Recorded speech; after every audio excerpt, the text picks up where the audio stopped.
कधीच नाही चुकणार तुमचे फेवरेट टीव्ही शोज झी5 सोबत, तेही एकदम फ्री।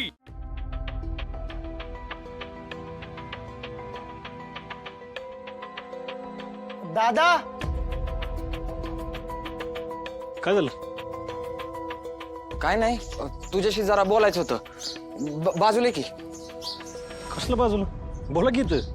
अरे जरा वेगळं काम आहे, येत ये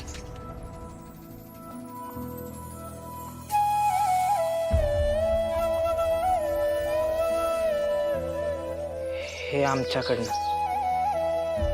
हे कशाला आणलं? अरे कशाला म्हणजे, तूच नेहमी म्हणत आलाय ना हे घर पण आमचं घर आहे म्हणून। मग आता आपल्या घरावर संकट आलं असताना हे आपलं घर संकटातून वाचवणं पण आपली जबाबदारी ना। म्हणून हे आमच्या बिशीतले पैसे तुला घे। आम्हाला माहित आहे की लय पैसे नाहीत, पण आम्ही अजून प्रयत्न करू, कुठून तरी पैसे जमा करू आम्ही, पण आपण सगळे मिळून आपलं हे घर वाचवू।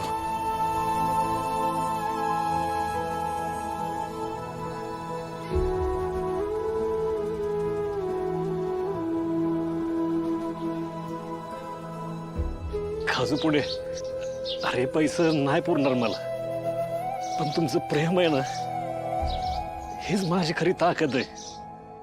अरे घर वाचवीन मी, पण हे सगळं करत असताना तुमच्या घरचं सुख नाही राहून घ्यायचं मला।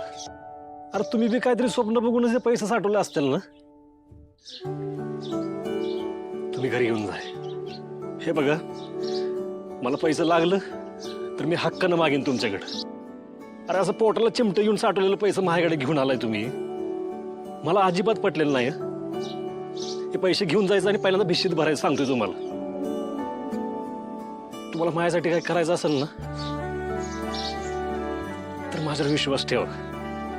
तुमच्या विश्वासाचं बळच ना मला पैसे जमा करायला मदत करत। तुम्ही दुकानाकडे नीट लक्ष द्या, हीच माझ्यासाठी लई मोठी मदत आहे। काय जाऊ पळा।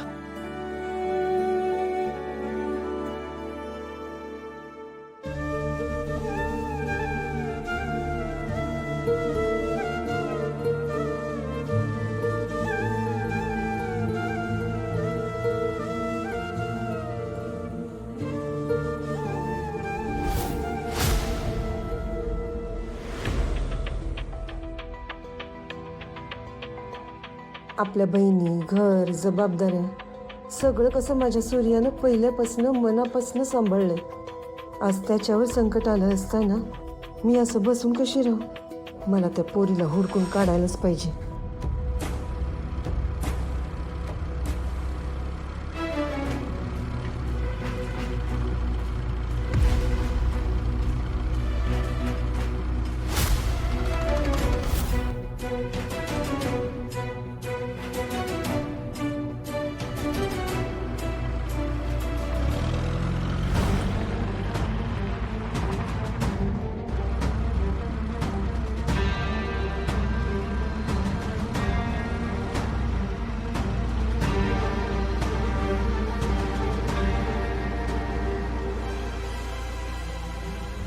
सूर्याची मदत करायची असेल तर मला हे सगळं सहज करता येणार नाही। इथं जागोजागी मला ओळखणारी माणसं आहेत। आता तरी मला लपून बसायला पाहिजे, नाही तर ह्यो जालिंदर मला सोडणार नाही। सूर्या, मी त्या पोरीला नक्की हुडकून काढीन, मला वाईच वेळ दे।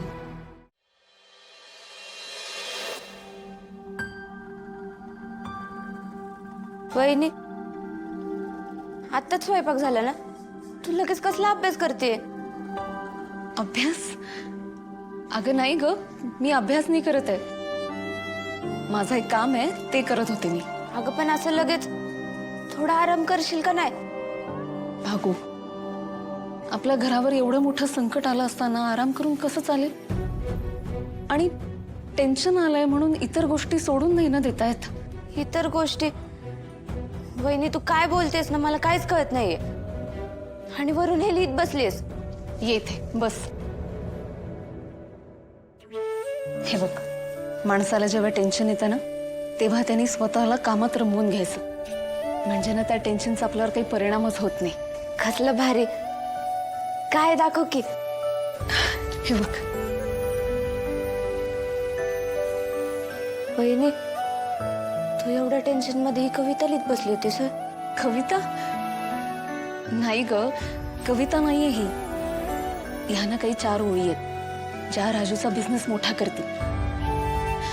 आणि हो, मला ना ह्याच्यामध्ये तुझी पण मदत हवी आहे. माझी मदत? तुला ना या 4 ओळी पाठ करायच्यात. मग आपण त्या तुझ्या गोड आवाजात गाऊन घेणार आहोत. वहिनी मला तुझं ना काहीच कळत नाहीये. नक्की काय चाललंय तुझ्या डोक्यात? सगळं जाणून घ्यायचं असतं ना तुला.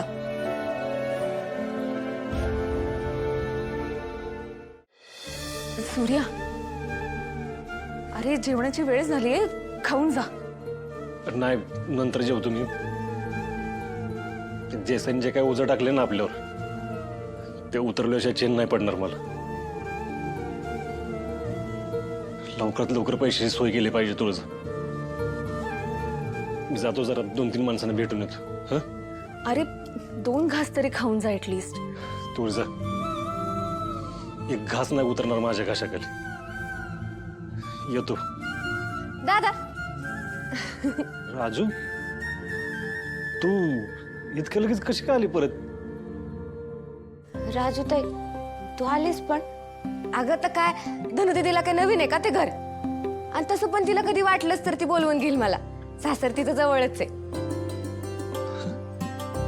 अगं हो, पण रीतबाद म्हणून थांबायचं ना थोडे दिवस. दादा रीत म्हणूनच पाठराखण केली. बरं उद्याची सत्यनारायणची पूजा काही होणार नाही कारण नानी म्हणत होती तो मुहूर्तच नाहीये. पण मग बहिणीवर सगळा कामाचा भार पडेल ना म्हणून मी आले. बर, चालू दे तुमचं, मी येतो जाऊन. एवढ्या रात्रीला कुठे चालला? राजू ताई ते 1-2 जणांना भेटायचं मला, काम आहे जरा. येतो जाऊन मी लगेच. जा तुझं आवरून घ्यायचं.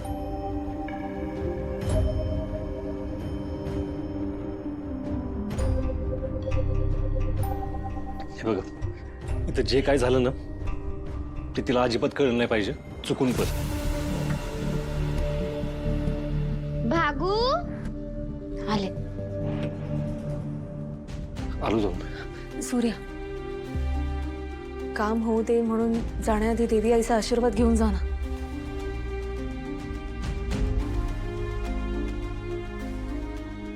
आशीर्वाद कशाला, कौलच घेतो.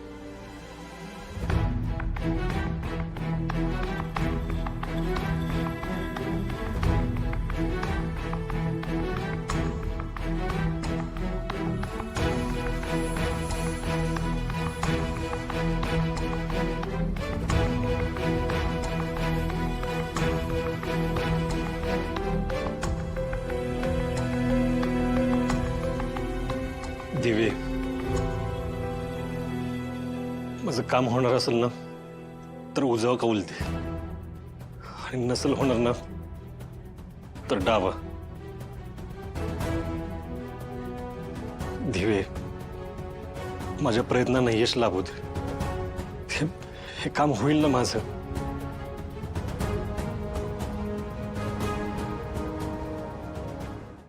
झी5 ॲप डाउनलोड करा आणि पहा सर्व एपिसोड्स एकदम फ्री.